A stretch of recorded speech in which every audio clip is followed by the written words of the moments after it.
شهر رمضان الذي أنزل فيه القرآن. الحمد لله رب العالمين والصلاة والسلام على رسول الأمين وعلى آله وأصحابه أجمعين وبعد. شاہنواز صاحب کون کون صورتیں ہوئی؟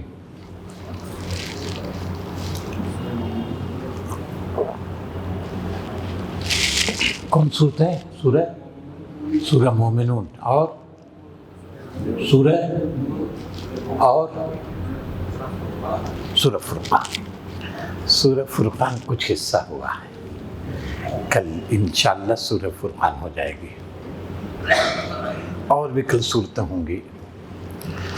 تو سورہ مومنون کا آغاز کیسے ہوا ہے؟ قد افلح المومنون. اور فرید صاحب سورہ مومنون سے پہلے کون سورت تھی؟ سورہ حج. سورہ حج کا آخر کیا ہے؟ آخر حافظ صاحب آخر یا ایھا الذین آمنوا ارکعوا واسجدوا واعبدوا ربکم وافعلوا الخیر لعلکم. فلاح کی بات وہاں نہیں، اور فلاح کا دار و مدار کس پر؟ وہاں ہے سورہ حج میں کہ آخر میں اے ایمان والو اچھے کام کرو، افعلوا الخیر. یا ایھا الذین آمنوا ارکعوا، اے ایمان والو رکوع کرو، سجدہ کرو، اور پھر عام تمہاری زندگی میں اچھے اعمال، اونچے اعمال کو تم اپنا سمجھو شعار بناؤ. نہایت اعلیٰ درجے کی نیکیاں کرو. خیر کی جمع خیرات ہوتی ہے، مانے اعلیٰ درجے کی نیکیاں. تو اعلیٰ درجے کی نیکیاں کرو، تم کامیاب ہو جاؤ گے. دیکھیے یہ اجمال تھا وہاں نا. اب اس کے بعد کیا ہے؟ اس کا تاکہ تم کامیاب ہو جاؤ. پھر اس کے بعد کیا شروع کر دیا؟ قد افلح المومنون. تھوڑی تفصیل اس کی دیکھیے. تو قد افلح المومنون الذین هم فی صلاتهم خاشعون. فلاح پا چکے، پائیں گے نہیں کہا، پا چکے. کون لوگ؟ جو مومن ہیں. مومن کے معنی ایمان لانے والے، معنی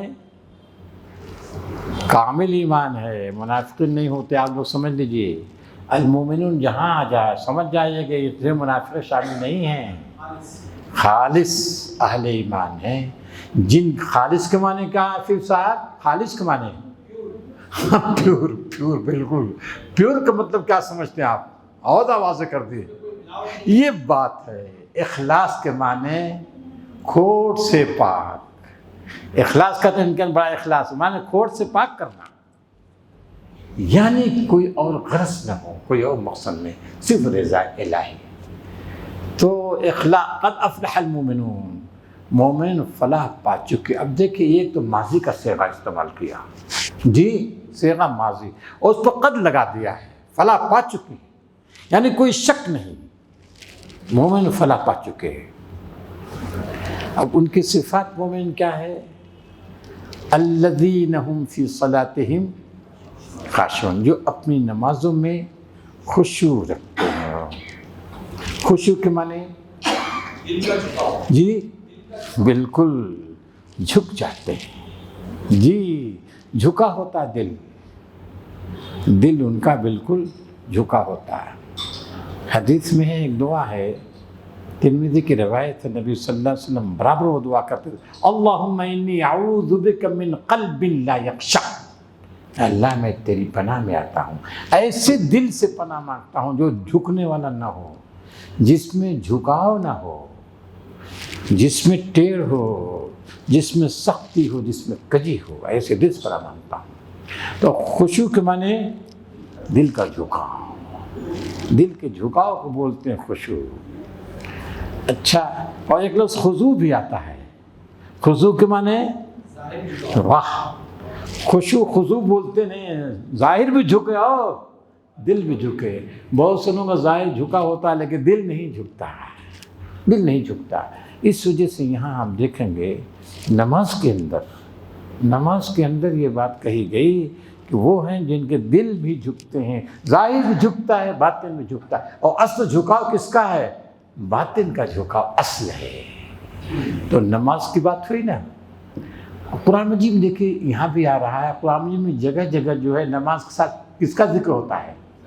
زکوٰۃ کا، بالکل زکوٰۃ کا ہوتا نا۔ اب آپ دیکھیں کہ اسی سورہ میں حافظ صاحب آ رہا ہے وَالَّذِينَ يُؤْتُونَ مَا آتَوْا وَقُلُوبُهُمْ وَجِلَةٌ، وَقُلُوبُهُمْ وَجِلَةٌ، جو لوگ دیتے ہیں جو کچھ بھی ان کا دل کیا ہوتا ہے؟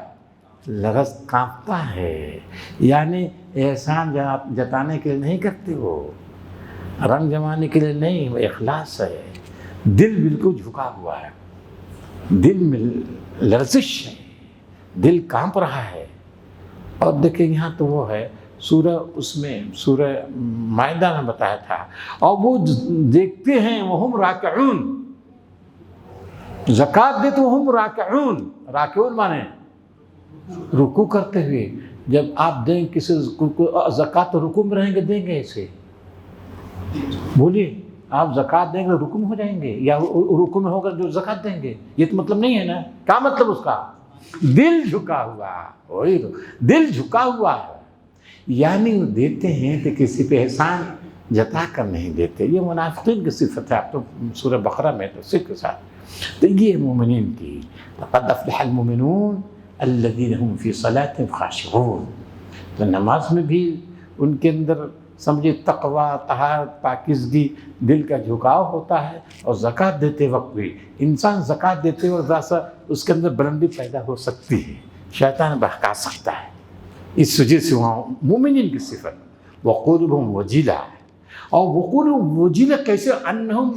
انہم اپنے رب کی جائے وہ لوٹنے والے ہیں۔ تو خشوع خضوع اسی وقت پیدا ہوگا جب کہ آدمی کا آخرت پر یقین ہو، وہ سمجھے کہ ایک دن آخرت ہونے والی ہے اور ہم کو اللہ کے سامنے حاضر ہونا ہے اور اپنے سارے کیے کا حساب دینا ہے۔ اگر یہ احساس نہ ہو تو خشوع خضوع نہیں پیدا ہو سکتا۔ اب آگے کیا ہے جی؟ وَالَّذِينَ هُمْ عَنِ اللَّغْوِ مُعْرِضُونَ، اور لغو سے اعراض کرتے ہیں۔ مومنین وہ ہیں جو لغو سے اعراض کرتے ہیں۔ لغو کیا چیز ہے جی؟ لغو کس کو جی؟ فضول باتیں، وہ ساری چیزیں لغو ہیں جو انسان کو کوئی فائدہ نہیں پہنچاتی ہیں، سب لغو ہیں، چاہے دینی فائدہ یا دنیاوی فائدہ، دنیاوی فائدہ بھی کوئی فائدہ نہیں پہنچاتی۔ ایک آدمی دین کے دنیا کا تجارت کرتا ہے، بالفرض تجارت کرتا ہے، اور تجارت اس وجہ سے کرتا ہے کہ اپنے گھر کے لوگوں کو اور اپنے لوگوں کو اور رفاعام کے کاموں میں خرچ کر، یہی نا مقصد۔ وہ لغو نہیں ہے، وہ تجارت لغو نہیں ہے، کیونکہ اسی سورہ مومنون میں سورہ نور میں ہے رجال لا تلہیہم تجارت ولا بیع عن ذکر اللہ واقام الصلاۃ وایتاء الزکاۃ۔ وہ ایسے مردان کار ہیں کہ تجارت اللہ کے ذکر سے غافل نہیں کرتی، لیکن اگر وہ تجارت غافل کر دے تو وہ تجارت کیا ہو جائے گی؟ لغو ہو جائے گی۔ اگر اللہ کے حقوق سے تجارت غافل کر دے، بندوں کے حقوق سے تجارت غافل کر دے، صرف دنیا کمانا مقصد بن جائے تجارت، پھر کیا ہے؟ لغویات میں آ جائے گا، سمجھ لیجیے، لغویات میں بھی آ جائے گا۔ اور قومی زبان لہو لعب ہے، لہو لعب ہے وہ سورہ، اس میں آپ نے دیکھا سورہ اعراف میں کہ جب عذاب آ گیا وہم یلعبون افامن اہل القریٰ ان یأتوا بأسنا ضحی وہم یلعبون، کیا بستی والے اس بات سے مطمئن ہو گئے ان پہ عذاب آ جائے اس حال میں کہ وہ کیا ہوں؟ کھیل میں۔ کھیل کا مطلب کیا ہے؟ کھیل رہے ہوں گے، وہ والی بال کھیل رہے ہوں گے، کیا مطلب اس کا حافظ صاحب؟ کھیل سے مراد کیا ہے؟ بیکار نہیں، وہ کاروبار منہمک میں، اپنے تجارت میں، کاروبار میں منہمک، اور اللہ کی یاد غافل ہو گیا اللہ سے، تو کیا ہے؟ وہ سب وہ تجارت بیکار ہو گئی، وہ لغو ہو گئی، آپ سمجھ لیجیے۔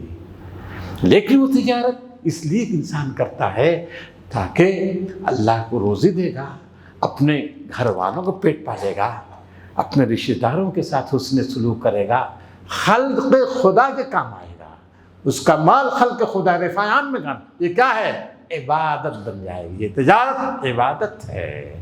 اس کو سورہ نور میں دس اور واضح کر دیا ہے۔ تو والذین هم عن اللغو معرضون۔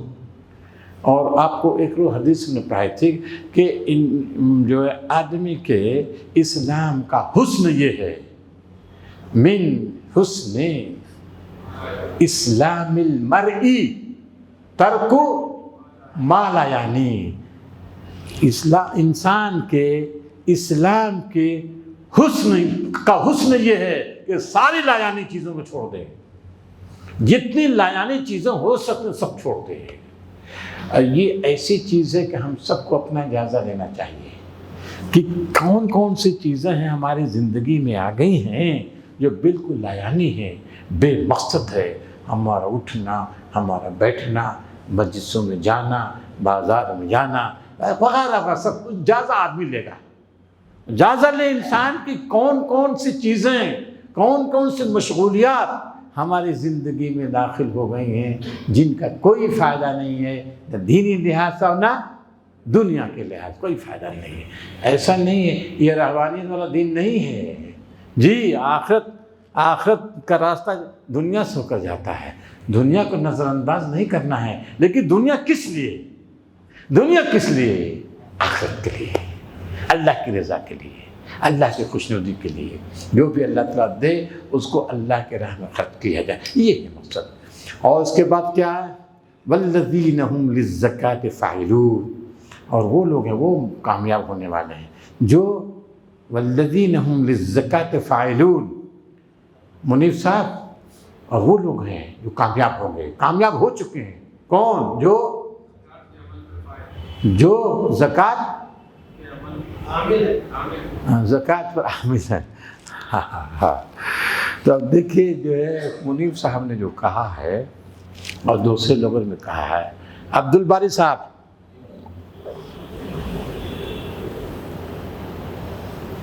والذین هم للزکاۃ فاعلون، کیا کرتے ہیں؟ اور وہ کامیاب ہوگا جو زکوٰۃ ادا کرتے ہیں۔ اس کا مطلب یہ ہے کہ آپ کا نقطہ نظر دوسرا ہے، ان کا نقطہ نظر دوسرا، سمجھ لیجیے۔ آپ سمجھ لیجیے، زکوٰۃ ادا کرتے ہیں، یہی زکوٰۃ ادا کرتے ہیں۔ بولیے آپ نے کیا؟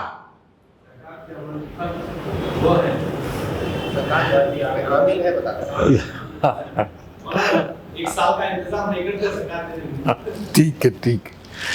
دیکھیے مولانا مودودی صاحب نے یہ کہا ہے یہاں للزکاۃ فاعلون سے مراد کہتے ہیں کہ یہ زکوٰۃ ادا کرنا ہوا تو یوں تو نے زکوٰۃ کہہ دیتا، والمتون الزکاۃ، متون الزکاۃ نہیں ہے۔ والذین هم للزکاۃ فاعلون، وہ عام ہے، وہ خالی وہ زکوٰۃ نہیں ہے، وہ اس کو نہیں لے رہے ہیں۔ مودود صاحب کہتے ہیں کہ یہ تعبیر جو ہے فاعلون للزکاۃ ہے، اس کا مطلب ہے کہ زکوٰۃ کے معنی صفائی ستھرائی، پاکیزگی جو اعمال پاکیزگی ہیں اس سب پر وہ عامل ہیں۔ تو اس میں گویا کہ زکوٰۃ بھی شامل ہے اور دوسرے تمام امور شامل ہیں جن کے طہارت ہے، پاکیزگی ہے، تقویٰ ہے، پرہیزگاری، سب آ جائے گا۔ وہ مولانا مودودی صاحب کے نزدیک یہاں جو زکوٰۃ ہے عام ہے، اور دوسرے مفسرین کے نزدیک کیا ہے؟ خاص ہے، جیسا کہ آپ نے سید عبد الباری صاحب نے کہا۔ اور یہ جو بتایا انہوں نے وہ کیا ہے؟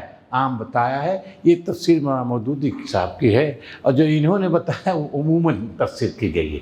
کیوں عموماً تفسیر یہ کی گئی؟ کیونکہ جب نماز کے ساتھ جب آتا ہے نا، نماز کے ساتھ وہ زکوٰۃ تھی، جب نماز کا ذکر ہے تو بہرحال وہ زکوٰۃ وہی زکوٰۃ ہے جو معروف ہے۔ البتہ دیکھیے ہمارے عفیف صاحب نے کہا کہ زکوٰۃ سے مراد یہ نہیں ہے کہ حولان حول والا ہے۔ زکوٰۃ جو اسلام میں فرض ہے، جی وہ زکوٰۃ اسلام میں فرض کب ہوئی؟ ہجرت سے پہلے یا بعد میں؟ بعد میں۔ اور یہ سورہ مکی کی مکی ہے، تو لامحالہ کیا ہے؟ یہ زکوٰۃ وہ نہیں ہے جس کو ہم کہتے ہیں فرض زکوٰۃ، وہ نہیں ہے، بلکہ وہ کون سی زکوٰۃ؟ صدقات، خیرات، جیسا والذین ينفقون مما رزقناهم، وہ جو کچھ بھی ہم نے دے رکھا اس میں سے خرچ کرتے ہیں۔ یہ نہیں کہ صاحب نصاب صاحب نصاب وغیرہ بات کی چیزیں ہیں۔ قرآن مجید جس چیز کو ابھارتا ہے وہ کیا ہے؟ صدقات، خیرات، یہ اعمال خیر کو ابھارتا ہے۔ اور سال بھر میں ایک خاص مقدار نکالنا، یہ کہاں سے ثابت ہے؟ یہ کہاں سے منی سے یہ کہاں ثابت ہے کہ سال میں ایک سال میں زکوٰۃ نکالا جائے ایک خاص مقدار میں؟ یہ کہاں ثابت ہے؟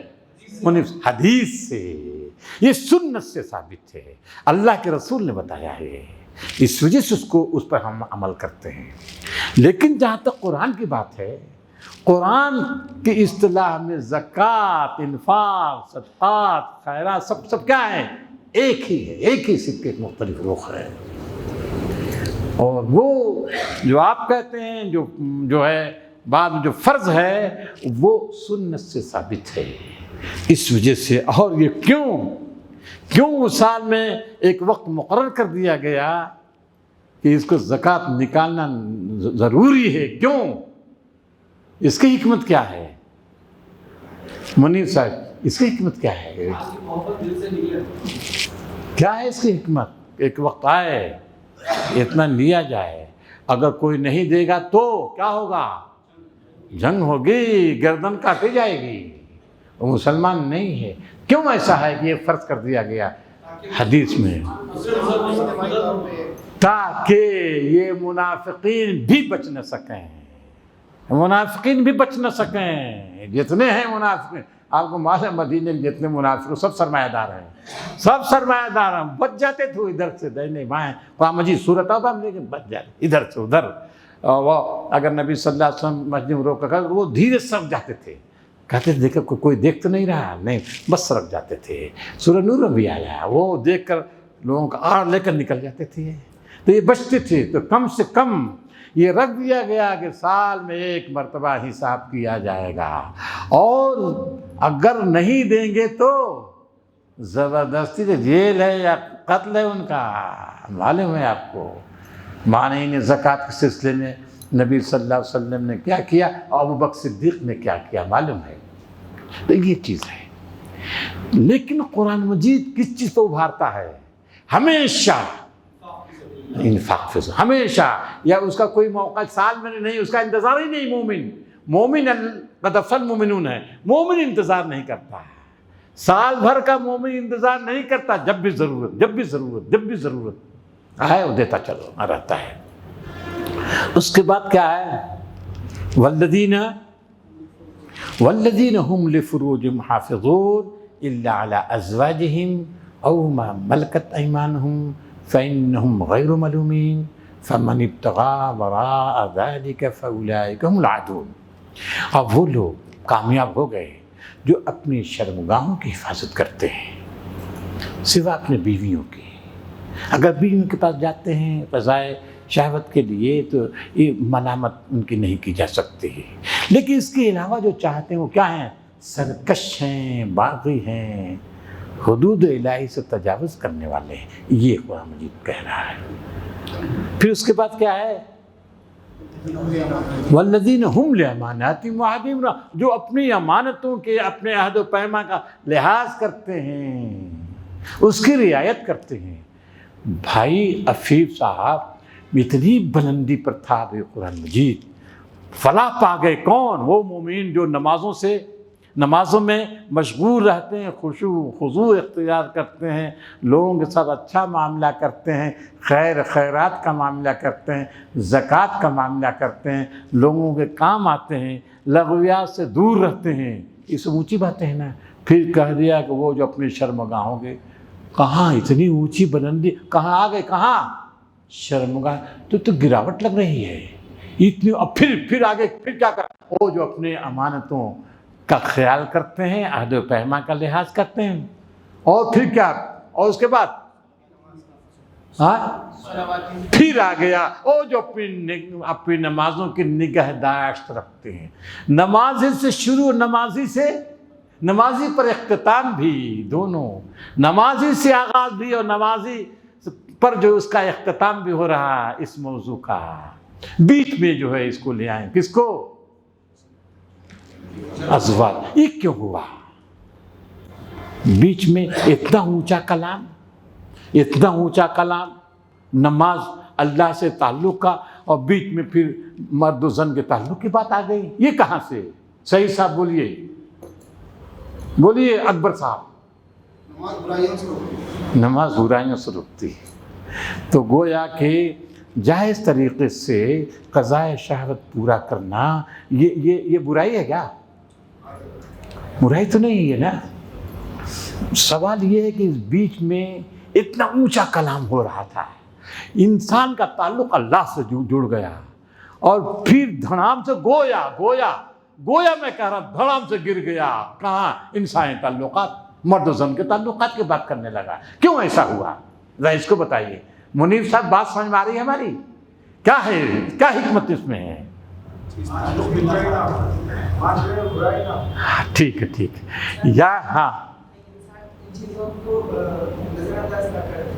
شاباش محمد، شاباش۔ یہ دین جو ہے رہبانیت نہیں سکھاتا، یہ دین میں رہبانیت نہیں ہے کہ جنگل و بیابان میں جا کر تپسیا کرنا، یہ دین نہیں سکھاتا۔ عجیب افراد و تفریح آپ سمجھیے۔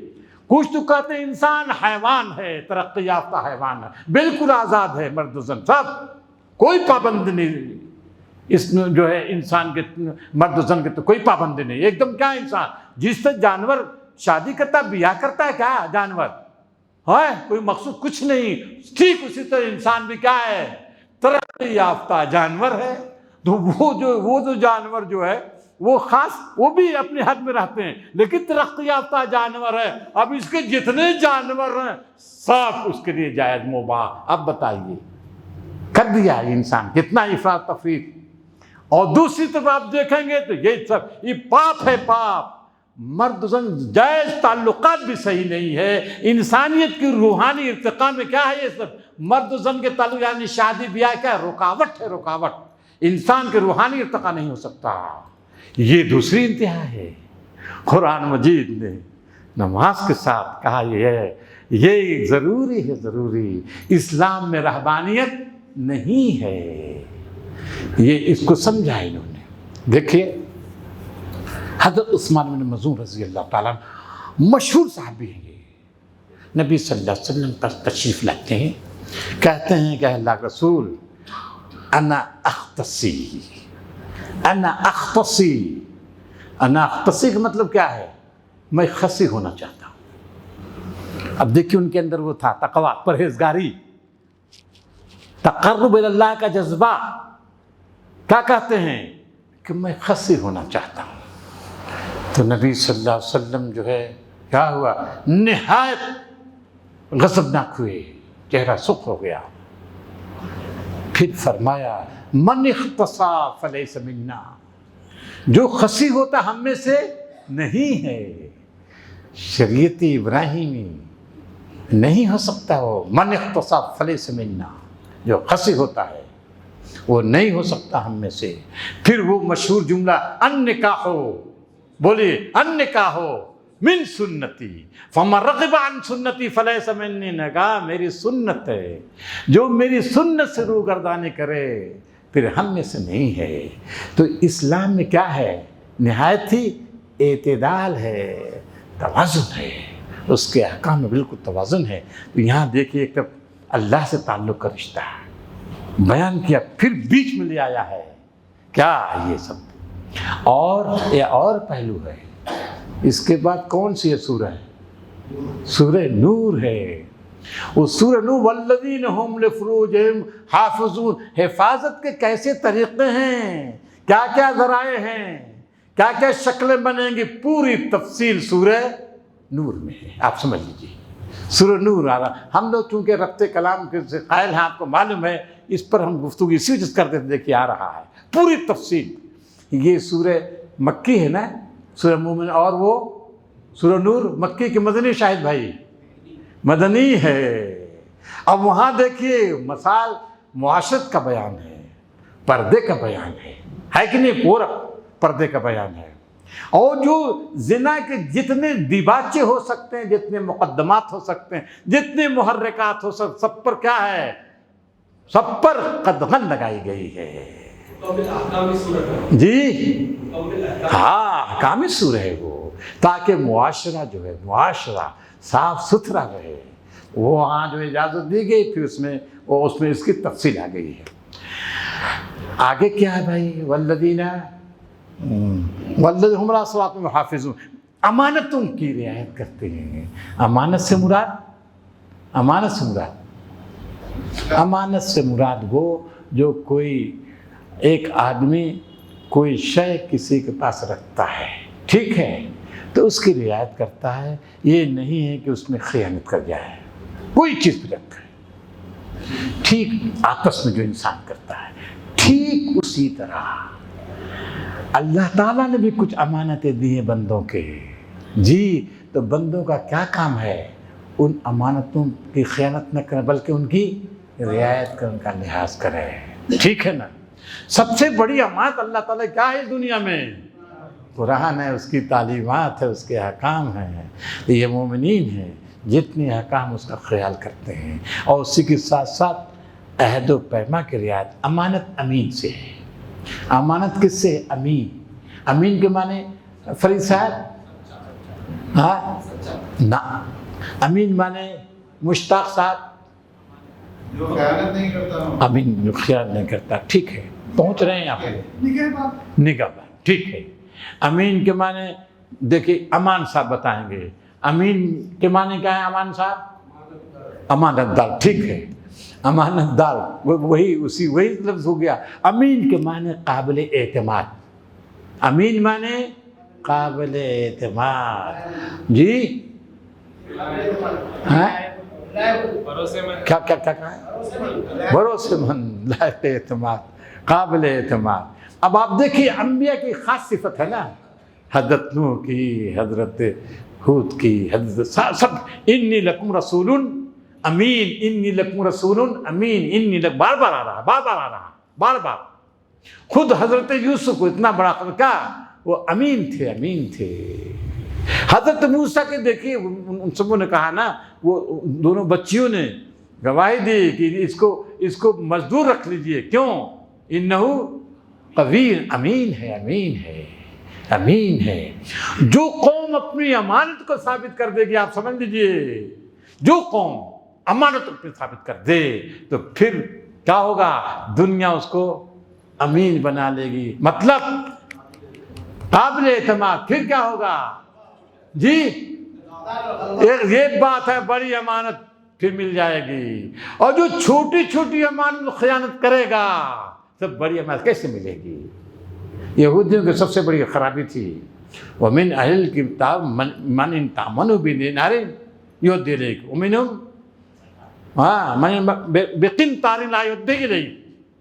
ایک پیسہ جو ہے کیا ہے، ایک پیسہ بھی نہیں دے سکتے، اور کچھ ایسے ہیں ڈھیروں خزانے ادا کر دیں گے۔ یہ انہوں نے گویا کہ امانت جو اللہ تعالیٰ کی طرف سپرد ہوئی تھی، کس شکل میں؟ شریعت کی شکل میں، توریت کی شکل میں، اس کو انہوں نے کیا کی؟ خیانت کی ہے۔ اور خائنوں کو اللہ تعالیٰ دنیا کا امام و پیشوا نہیں بناتا، آپ لوگ سمجھ لیجئے، یہ بنیادی نقطہ ہے۔ اس وجہ سے یہاں اہل ایمان کی صفت یہ بتائی جا رہی ہے کہ امانت کا خیال کرتے ہیں اور عہد و پیما کا لحاظ کرتے ہیں، خائن نہیں ہوتے، غدار نہیں ہوتے۔ عہد و پیما کے سلسلے میں ایک روز ہم نے گفتگو کی تھی۔ پھر اس کے بعد کیا ہے؟ والذین هم علی صلواتہم یحافظون، اور نمازوں کی نگہداشت رکھتے۔ پھر اس کے بعد اولئک هم الوارثون، یہ ہیں وارث، یہ ہیں وارث۔ کس کے وارث؟ حسنین صاحب، کس کے وارث؟ کس کے وارث؟ دیکھیے کس کے وارث، دیکھیے انہوں نے بتا دیا، اولئک هم الوارثون، آگے یرثون الفردوس، فردوس کے وارث، یہ فردوس کے وارث ہیں۔ تو گویا کہ جنت ہی کے وارث ہیں، دنیا نہیں، دنیا نہیں ملے گی ان کو، دنیا ملے گی، دنیا میں بھی ملے گی۔ ایسا نہیں ہے کہ پھر بس وعدہ حور، کیا ہے بیچارے مسلمان کو فقط وعدہ حور آخرت ملے گی، اور دنیا جو ہے، دنیا کیا ہے؟ دوسروں کا۔ ایسا نہیں ہے، بولیے ایسا نہیں ہے۔ وَأُخْرَىٰ تُحِبُّونَهَا نَصْرٌ مِّنَ اللَّهِ وَفَتْحٌ یہ ہے بھائی، اس دنیا میں ملے گی ان کو، جس کا ذکر یہاں نہیں سورہ نور میں ہے، وعد اللہ الذین آمنوا منکم وعملوا الصالحات لیستخلفنہم فی الارض، زمین کا ہم خلیفہ بنائیں گے، خلیفہ بنائیں گے، یہ زمین، یہ زمین، وہ زمین نہیں، یہ زمین اس کا خلیفہ بنائیں گے۔ اور اس زمین کو کا خلیفہ کس کو بناتے ہیں؟ وہاں ہے جو شرک نہیں کرتے، جو اللہ پہ اعتماد کرتے ہیں، نماز قائم کرتے ہیں، زکوٰۃ دیتے ہیں، اللہ اور رسول کی مکمل اطاعت کرتے ہیں، اور صبر کرنے والے۔ صبر نہایت اہم صفت ہے، بغیر صبر کے کچھ نہیں ہو سکتا۔ تو یہ اب دیکھیے، نماز ہی سے آغاز کیا شاہد صاحب، قد افلح المؤمنون، اور پھر نمازی پر اس کا اختتام ہو رہا ہے۔ یہ کیا، اس میں کیا خوبی ہے مشتاق صاحب؟ نماز سے آغاز اور نماز پر اختتام، کیا مطلب؟ جی ٹھیک ہے، بالکل، تھوڑی وضاحت کر دیجئے، بالکل سمجھ رہے ہیں آپ، وضاحت تھوڑی کر دیجئے۔ نمازی سے آغاز اور نمازی پر اختتام ہو رہا ہے، کیوں؟ یہ بات ہے، گویا دین میں نماز کی نہایت بڑی اہمیت ہے۔ جس کی نماز ٹھیک ہو گئی تو گویا کہ دنیا کے تمام معاملات اس کے ٹھیک ہیں۔ نماز دیکھے گھیر رہی ہے دنیا کے تمام مسائل و معاملات کو، گھیر رہی کون؟ نماز، پہلے بھی آخر۔ یہ آپ دیکھیں گے حضرت عمر رضی اللہ تعالیٰ عنہ دور خلاف میں، دور خلاف جتنے عمال کو خطوط لکھتے تھے، پہلا جملہ یہ دیکھو، ہمارے نزدیک دین میں سب سے اہم مسئلہ کیا ہے؟ نماز ہے۔ جو نماز کا خیال کرے گا، اس کو قائم کرے گا، اور دنیا کے تمام معاملات کو قائم رکھے گا دین کے، لیکن جو اس کو برباد کرے گا تو پھر دوسرے معاملات اور زیادہ بدرجہ والا برباد کر دے گا۔ تو معلوم یہ کلید ہے نماز۔ نماز میں اگر کوتاہی ہوگی تو پھر کوئی کل سیدھی نہیں ہو سکتی۔ اسی وجہ سے آپ نے دیکھا کہ سورہ انفال وغیرہ میں کیا ہے، پورے قرآن مجید میں چاہے مکی صورتیں ہیں یا مدنی صورتیں ہوں، ہر ایک میں نماز کا اہتمام، ہر ایک میں نماز کا اہتمام ضرور، کیونکہ نماز کے بغیر ابھی آپ نے دیکھا کہ کل جو صورتیں پڑھی گئی ہیں، وہ سورہ مریم میں بھی، سورہ طٰہٰ میں بھی، سورہ انبیاء میں بھی، سب ہر جگہ وہ نماز کا ذکر ہر جگہ ہے۔ اچھا صاحب، ایک چیز ہے کہ 7 صفات ہیں۔ کتنی صفات؟ 7 صفات ہیں، گن لیجئے حافظ صاحب، 7 صفات ہیں۔ اور پھر انسان کی تخلیق کی مراحل 7 ہیں، وہ بھی مراحل کیا ہیں؟ 7 ہیں۔ اور پھر جو آخر میں کہا گیا کہ تم فوقکم 7 طرائق، 7 وہ بھی 7 ہیں، 7 آسمان، تابتا 7 آسمان ہیں، ٹھیک ہے نا؟ پھر جو مراحل ابھی ہم نے بتایا، ثم خلقنا النطفة علقة فخلقنا، وہ بھی 7 مراحل ہیں۔ پھر کہتا ہے کہ ہم غافل نہیں انسانوں سے، ہم غافل نہیں ہیں۔ کیا مطلب؟ غافل نہیں ہیں۔ انسان کو پیدا کیا، پیدا کر کے چھوڑ دیا کیا؟ ارے کہا انزلنا من السماء، کیا کہا؟ کیا الفاظ کیا ہے؟ ہم تو دیکھیں ماں بقدر فاسکناہ فی الارض وإنا، انسان ہم تم سے غافل نہیں ہیں، تمہارے جو دنیا میں جن جن چیزوں کی ضرورت ہے ہم نے فراہم کیا ہے۔ کال کوٹری میں ہم نے فراہم کیا، جب پیدا ہوگا اس وقت ہم نے فراہم۔ فتبارک اللہ احسن الخالقین، بابر کا جو بہترین تخلیق کرنے والا ہے اور اپنے مخلوقات سے کبھی غافل نہیں ہوتا۔ دیکھو اس کو ہوا کی ضرورت ہوا دی، پانی کی ضرورت تھی پانی دیا اس نے، سورج کی ضرورت تھی سب فراہم کیا۔ یہ سب کیا ہے؟ اللہ اپنے بندوں سے غافل نہیں ہے۔ اور اسی سے یہ بھی نکلا، کیا نکلا؟ ثم انکم بعد ذلک لمیتون ثم انکم یوم القیامت تبعثون، پھر تم کو کیا کرے گا؟ قیامت برپا کرے گا۔ کیوں قیامت برپا؟ کیونکہ غافل نہیں ہے، ایک ایک اعمال کا ریکارڈ اس کے پاس ہے۔ جب اعمال کا ریکارڈ ہے تو اس کا مطلب کیا ہے؟ کیا حساب ضروری ہے، ورنہ ریکارڈ رکھنے کی کوئی ضرورت نہیں ہے۔ بولیے ریکارڈ رکھنے کی کیا ضرورت ہے؟ کوئی ضرورت ہی نہیں۔ ریکارڈ رکھ رہا ہے فرشتے متعین کر دیے ہیں ایک ایک شے جو ریکارڈ ہو رہی ہے وہ کیوں ریکارڈ ہو رہی ہے؟ اس وجہ سے کہ ایک دن آئے گا تو ریکارڈ اس کے سامنے پیش کیا جائے گا۔ سورہ بنی اسرائیل میں اقرا کتابک، نامہ اعمال تم پڑھو خود فیصلہ کرو۔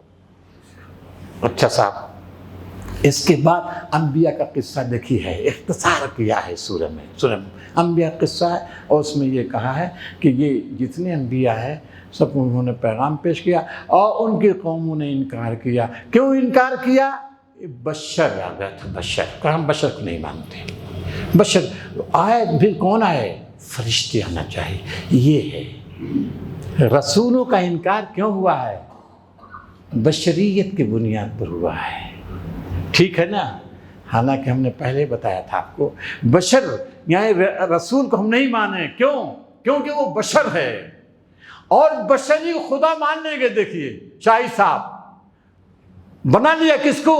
بشر کو خدا ماننے میں کوئی ان کو اعتراض نہیں ہے، لیکن بشر کو رسول ماننے میں اعتراض ہے۔ بھائی محمد صاحب بولے کہ نہیں؟ بولے ہے کہ نہیں؟ کہتے ہیں کہ تم بنا لو، 36 کروڑ ہیں، ایک اور خدا بنا لو محمد کو، خدا بس، کوئی جھگڑا نہیں ہے، خدا بنا لو، کوئی جھگڑا ہی نہیں ہے، ہم کو رسالت نہیں سمجھ آتی۔ قرآن مجید اسی کو بار بار کہتا ہے، بار بار اسی کو کہتا ہے کہ ہم نے جتنے انبیاء کے پاس جو قوموں میں جو انبیاء بھیجے انہی میں سے بھیجے، بار بار کہتا ہے انہی میں سے بھیجے۔ کیوں انہی میں سے بھیجے؟ فرشتوں کو نہیں بھیجا؟ کیوں ایسا کرتا ہے وہ؟ انسان انسان نفس رکھتا ہے، پوری بات ہم کو بتائیے۔ آخری قرآن مجید دیکھیں، اس میں بھی بار بار پیش کرتا ہے کہ جب بھی ہم قوموں کے لیے کسی نبی کو بھیجتے ہیں تو نبی کس میں سے ہوتا ہے؟ انسانوں میں سے ہوتا ہے۔ کیوں انسان میں سے ہوتا ہے؟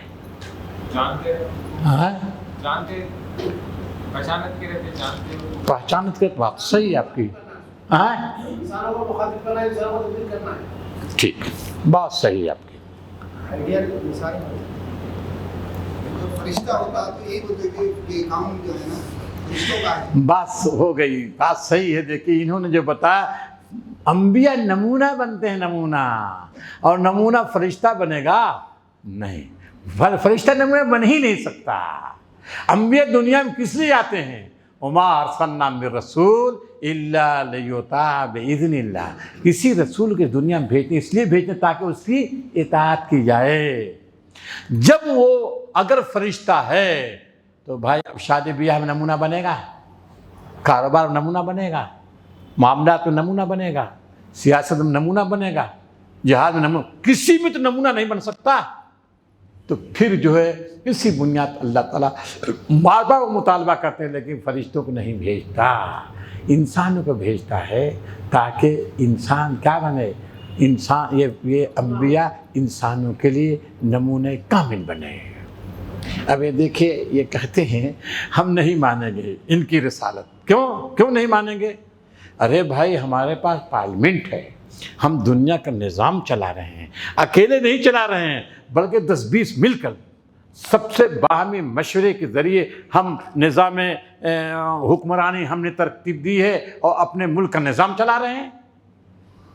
10 20 25 50 یا 100 کا ہم نے بنایا ہے، کابینہ ہے ہماری، وہ فیصلہ کرتے ہیں۔ اور یہ کیا کہتا ہے؟ کہتا اکیلا ہے، کہتا ہے کہ ہماری اتباع کرو۔ کیسے ہم ایک کی اتباع کرتے ہیں؟ کیسے ہم کیوں ایک کی اتباع؟ مشتاق صاحب کہتے ہیں کیوں ہم ایک کی اتباع کریں؟ ایک تو 100 ہیں، 100 رائے ہیں، مشورے آتے ہیں، غور و خوض ہوتا ہے، 3 4 5 دن بحث ہوتی ہے کابینہ کی، اور پھر اس کے بعد ایک رائے پر فیصلہ ہوتا ہے۔ تو وہ بہتر ہے یا ایک ہی یہ کہتا ہے کہ ہماری بات چلے گی؟ پھر وہ کہتے ہیں ٹھیک ہے، ہم مان جاتے اگر یہ اس کا کھانا الگ ہوتا، اس کا پانی الگ ہوتا۔ ایسا بھی نہیں ہے، یاکلوا مما تاکلون ویشرب مما تشربون، وہی کھاتا ہے جو سب کھاتے ہیں، وہی پیتا ہے جو سب پیتے ہیں، تو دماغ اس کا کہاں سے الگ ہو گیا؟ یہ دیکھیے وہ کہتے ہیں، یہ ان کا اعتراض ہے۔ لیکن اتبعتم بشرا کیا ہے؟ اتبعتم بشرا کیا ہے؟ ہاں ادھر تو ایک دم ناکام نامراد ہو جائے گا اگر ایک بشر کی اگر ایک بشر کی تم اتباع کرو گے، یہ مشرکین سمجھاتے ہیں کہ دیکھو ہمارے پاس جمہوری نظام ہے، باقاعدہ جمہوریت ہے، اور یہاں ڈکٹیٹر بن جاتا ہے۔ ڈکٹیٹر بنتا ہے کون؟ تمہیں میں سے ہے، اور یہ بھی ہے پیسے بھی نہیں اس کے پاس، مفلس ہے، غریب ہے، مفلوق الحال، یہ بھی تو ہے۔ اگر اقتدار ہوتا، چلیے صاحب، اقتدار بھی نہیں اس کے پاس۔ اسی وجہ سے دیکھیے یہاں اس میں بھی تھوڑا سا، اور سورہ فرقان کے پہلے دوسرے کو پورا، ارے اس کے پاس نہ انگور کے باغ ہیں، نہ جو نخلستان ہے، نہ خزانے ہیں، نہ سونے نہ چاندی کے ڈھیر، کچھ نہیں ہے، مگر پھر بھی کہتا، اور اگر یہ بازار نہ جائے بھوکھوں مر جائے گا۔ ایسا انسان ہے، اور کہتا ہے کہ ہم تم سے کیا ہیں، ہم نبی ہیں، ہماری اتباع کرو۔ تو یہ دیکھیے یہاں بھی ہر جگہ پائیں گے، ہر جگہ یہ ہے۔ تو قرآن مجید کیا جواب دیتا ہے، یا انبیاء کیا جواب دیتے ہیں؟ انکار کر دیتے اپنی بشریت کا؟ نہیں، انکار نہیں کرتے۔ کیا کہتے ہیں؟ بالکل ہم تمہاری طرح بشر ہیں، تمہاری طرح بشر ہیں، لیکن پھر ایک فرق ہے، کیا؟ ہم پر وحی آتی ہے، ہم پر وحی آتی ہے، تم پر وحی نہیں آتی، یہ ہے فرق۔ ہم پر وحی آتی ہے وحی کی روشنی میں۔ اچھا، اب چلیے ایک سوال اور بھی ہے، آخر کیوں اللہ تعالیٰ انسانوں کو منتخب کر کے بھیجتا ہے؟ وحی کیوں؟ جی انسانوں کی رہنمائی کے لیے۔ اب سوال ہے کون سی شکل بن سکتی ہے، بتائیے، مقبول سا کون شکل بنے گی؟ انسان کو آپ نکال دیجئے، کون سی شکل بنے گی جس سے عقل انسان کے مطمئن ہو جائے، انسان نہ آئے؟ جی کوئی شکل نہیں بن سکتی۔ اللہ ہدایت دینا چاہتا ہے۔ کیا اللہ تعالیٰ آئے گا؟ اللہ تعالیٰ آئے گا کہ دیکھو ہمارا راستہ یہ انسانوں میں آئے گا؟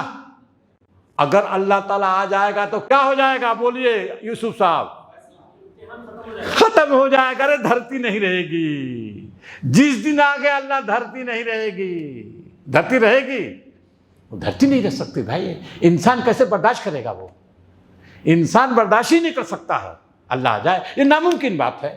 آخر اللہ جب آئے گا تو کس شکل میں آئے گا؟ اس شکل میں تو ناممکن، یہ پورا نظام درہم برہم ہو جائے گا بھائی۔ اس وجہ سے وہ پردے میں ہے، اس وجہ سے وہ پردے میں ہے۔ حضرت موسیٰ نے جرأت کی، جلوہ دکھا تھا ایک، دیکھا آپ نے کیا نتیجہ ہوا؟ کیا نتیجہ ہوا دیکھ لیا آپ نے نا۔ اور آپ کہتے ہیں کہ وہ آ جا رہے، کیسے آئے گا یار، کیسے آئے گا؟ یہ دھرتی نہیں رہ جائے گی۔ ایک مثال میں پہلے بھی دیتا رہا ہوں شاہد صاحب، یہ دیکھیں یہ بجلی کا ہے نا، یہ اس میں جو روشنی ہے، اس میں تار، یہ کتنا پاور کا ہے؟ کتنا پاور کا ہوگا؟ 100 25 30 کتنا، یہی نہ ہوگا؟ اور وہ جو روڈ سے گیا ہوا اس میں کتنا پاور ہے؟ 11,000 ہے، سمجھ لیجئے، وہ 11,000 کا ہوتا ہے۔ وہ 11,000 اگر جوڑ دیں آپ تو کیا ہو جائے گا؟ سب آگ لگ جائے گی بھائی، آگ لگ جائے گی۔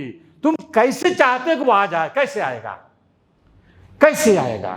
اچھا صاحب، چلو صاحب، اچھا وہ بھی کسی عورت کے پیٹ میں پیدا بالفرض آ جائے، ٹھیک ہے کہ نہیں؟ پیٹ میں ہو گیا، جیسے حضرت عیسیٰ خدا بنا لیا ہے نا، انہوں نے بنا لیا حضرت عیسیٰ کو خدا۔ ارے واہ بھائی، عیسیٰ خدا بنا دیا تم نے۔ عیسیٰ جب خدا ہوئے مریم کے پیٹ میں، تو آپ جانتے ہیں عفیف صاحب، حضرت عیسیٰ کی غذا کیا رہی ہوگی پیٹ میں؟ بولیے آپ عفیف صاحب۔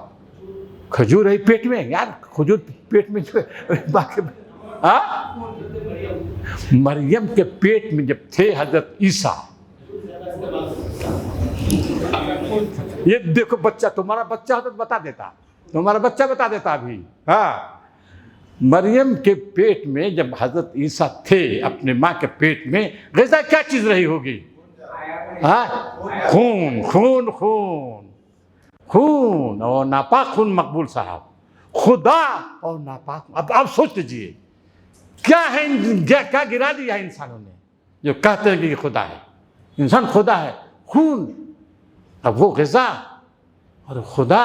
آپ سوچئے، اچھا سا پیدا ہو گیا گوشت کا لوتھڑا، ٹھیک ہے نا، گوشت کا لوتھڑا، اور پھر کیا کرتا رہا ہوگا؟ بولیے، انسانی جو تقاضے، انسانی ضروریات ہوتی ہیں وہ رہا ہوگا کہ نہیں؟ بولیے عیسیٰ کو پیشاب ہوا ہوگا، پاخانہ ہوا ہوگا، روئے ہوں گے کہ نہیں؟ خدا اور پیشاب پاخانہ، بولیے آپ، خدا اور پیشاب پاخانہ کمال ہے یار۔ سورہ مائدہ میں قرآن مجید نے کہا ہے تم کیسے عیسیٰ کو خدا بنا دیتے ہو، کیسے بنا لیا؟ موسد کانا یا کنانی تاہم، دونوں کانا یا کنانی تاہم، دونوں کھانا کھاتے تھے۔ بتاؤ، کھانا کھانے والے، اور تم نے کیا بنا لیا؟ ان کو خدا بنا لیا۔ کمال ہے۔ کھانا کھانے کا مطلب کیا ہے؟ شاہی صاحب سمجھ گئے، انسانی ضروریات جو ہوتی ہیں، پیشاب بھی کرے گا، پاخانہ بھی کرے گا۔ بولیے، خدا پیشاب پاخانہ کھانا اتنا محتاج خدا نہیں ہو سکتا۔ کتنی بڑی گمراہی تم ہو۔ اس وجہ سے اللہ تعالیٰ کیا کرتا ہے؟ انسانوں میں سے منتخب کرتا ہے، انسانوں کو بھیجتا ہے تاکہ انسان کیا بنے؟ زندگی کے تمام دائروں میں اس کے علاوہ کوئی شکل ہی نہیں بن سکتی، اس کے علاوہ کوئی شکل نہیں بنتی ہے۔ جی ہاں، حجت بھی وہی، اسی پہلے اس نے حجت۔ تو اب یہ دیکھیے، اس کے بعد جو ہے اس سورہ کے اس میں بھی توحید کے بہت دلائل ہیں۔ دیکھیے کیا وہ دلیل بھی آئی ہے اس میں بھی کہ وَلَوِ اتَّبَعَ الْحَقَّ أَهْوَاءَهُمْ لَفَسَدَتِ السَّمَاءُ، اگر حق ان کی خواہشات کی پیروی کر لے زمین آسمان میں فساد برپا ہو جائے گا۔ حق اگر پیروی کر لے مطلب کیا ہے؟ ان کی خواہشات کی پیروی اگر حق کر لے مطلب جی کچھ گنجائش، بولیے حق۔ وَلَوِ اتَّبَعَ الْحَقُّ أَهْوَاءَهُمْ لَفَسَدَتِ السَّمَاوَاتُ وَالْأَرْضُ، ان کی خواہشات کیا ہے؟ ان کی خواہشات کیا ہیں کہ ہم جو انکار کر رہے ہیں، بار بار انکار کر رہے ہیں، اور تم جو مطالبات ہم تم سے کر رہے ہیں، مطالبات کر رہے ہیں کہ معجزہ لاؤ، دکھاؤ، ہم کو جلوے دکھا دو۔ اگر وہ مطالبات تمہارے مان لیا جائے کیا ہوگا؟ زمین آسمان کا نظام درہم برہم ہو، معجزہ اگر آ جائے کیا ہو جائے گا؟ بولیے آپ، زمین ہے درہم برہم، اس کا نظام درہم، تم کو مہلت نہیں مل سکتی ہے۔ ایک چیز اور ہے، اور اسی سورہ میں سورہ مومنون میں کہتا ہے ام لم یعرفوا افلم یدبروا القول، کیا قرآن مجید پر تدبر نہیں کرتے؟ آخر کیوں اس طرح کے اعتراضات کر رہے ہیں؟ افلم یدبروا القول، کیا قرآن مجید پر تدبر نہیں کرتے؟ اس کا مطلب کیا ہوا؟ قرآن مجید کس لیے آیا ہے؟ قرآن مجید کس لیے آیا ہے؟ تدبر کے لیے، غور و فکر کرنے کے لیے۔ یہ ہوا نا، ام لم یعرفوا رسولہ، یا اپنے رسول کو پہچانتے نہیں۔ رسول کی معرفت، قرآن مجید پہ ایمان لانے کے لیے، اللہ پہ ایمان لانے کے لیے، تمام جو ہے ضروری چیزوں پہ ایمان لانے کے لیے جو ایمانیات میں شامل ہیں، اس سب پہ ایمان لانے کے لیے ضروری ہے کیا؟ رسول کی پہچان۔ اگر رسول کی پہچان نہیں تو وہ کسی چیز پہ ایمان نہیں لا سکتا ہے۔ یہ بنیادی نقطہ ہے رسالت کا۔ رسول کے بغیر سب ہیچ ہے۔ اس ام لم یعرفوا رسولہم فہم لہ منکرون، کیا اپنے رسول کو انہوں نے پہچانا نہیں؟ معرفت کے معنی کچھ بتا چکے ہیں۔ معرفت مانے معرفت مانے غور و تدبر کے بعد جاننا۔ یہ رسول اس کا بچپنا گزرا، جی جوانی گزری ان کے سامنے، اور بڑھاپا گزر رہا ہے 40 سال کے بعد، پہچانتے نہیں یہ، اور کیا کہہ دیا؟ مجنون ہے، دیوانہ ہے، جھوٹا ہے، مفتری ہے، کذاب کہہ رہے ہیں، کذابی ہے۔ غور نہیں کیا اس پر۔ اگر غور کرتے، رسول پڑھتے، ہرگز یہ الزام نہیں لگا سکتے تھے۔ اب دیکھیے، ہم نے بتا دیا کہ سورہ نور کی جو ہے نا پوری تفصیلات، یہ جو اس میں ہے، معاشرہ صالح اور پاکیزہ کیسے بن سکتا ہے، اس کے لیے حدود قائم کر دیے، سب حدود قائم کر دیے کہ گھروں میں جایا جائے تو کیسے جایا جائے، ٹھیک ہے نا، اجازت لی جائے۔ پردے کے احکام دے دیے گئے، صاف کہ پردوں کی وجہ سے، اس پردے کی وجہ سے کیا ہے، تمہارا گھر، تمہارا ماحول پاکیزہ رہے گا، صاف ستھرا رہے گا۔ اگر یہ پردہ نہیں کیا جائے گا تو ماحول تمہارا اور تمہارا گھرانہ کیا ہو جائے گا؟ تباہ ہو جائے گا، برباد ہو۔ یہی بات ہوئی نا، یہ ہے، یہ مسلط اس کی ہے۔ لیکن آج جو اسی پردے کے خلاف آواز دنیا اٹھا رہی ہے. اس میں یہ بھی پردے میں کہ گھر میں پردہ نہیں ہوتا، اس کی تفصیل ہے. گھر میں پردہ نہیں، لیکن باہر جب نکلے گی کیا ہوگا؟ پردہ. یہ عین ممکن ہے کہ صاحب پردے میں یہ جو ہمارا برقع چلا ہے خاص ہے یہ تو نہیں ہے، لیکن کم سے کم یہ ہے یدنین علیہن من جلابیبہن، موٹی چادر ہو اوپر ہو اور چہرے کو ڈھک لیا جائے. یہ چہرے کا پردہ ہے. اب اس سورہ پر ہم زیادہ تفصیلی گفتگو نہیں کرتے ہیں تو بڑے یہ فرید صاحب جانتے ہیں سورہ نور ہے. نور ہے. ایک بات اور تھوڑی سی ہم گفتگو کر دیتے ہیں. دیکھیے سورہ مومن کا آغاز میں صفات ہیں. مومن کی صفات سورہ مومن کا آغاز میں ہے اور سورہ نور کے بیچ میں ہے. رجال لا تلہیہم تجارۃ عن ذکر اللہ، سورہ نور کے بیچ میں ہے اور سورہ فرقان کے آخر میں ہے. تین صورتیں مربوط ہیں. سورہ مومن کے بالکل شروع میں صفات، کس کے صفات؟ مومنین کے. اور سورہ نور کے بیچ میں صفات آ گئی ہیں اور سورہ فرقان کے بالکل آخر میں ایک جو ہے صفات ہے. مکی صورتوں میں مومنین کی جو صفات ہیں وہ اس لیے ہیں تاکہ ہمارا معاشرہ، ہمارا سماج اس کا پرتو بنے، قرآنی تعلیمات کا پرتو بنے، اس کی تعلیمات کو جذب کرنے کی کوشش کرے، سماج اسی کی روشنی میں تشکیل پائے. اللہ تعالیٰ دعا ہے کہ ہم کو آپ وقت توفیق عطا فرمائے، قرآن مجید کو سمجھیں، پڑھیں، عمل کریں. ربنا ظلمنا انفسنا وان لم تغفر لنا وترحمنا لنكن من الخاسرين. وصلى الله تعالى على خير خلقه محمد وعلى اله وصحبه اجمعين برحمتك يا ارحم الراحمين.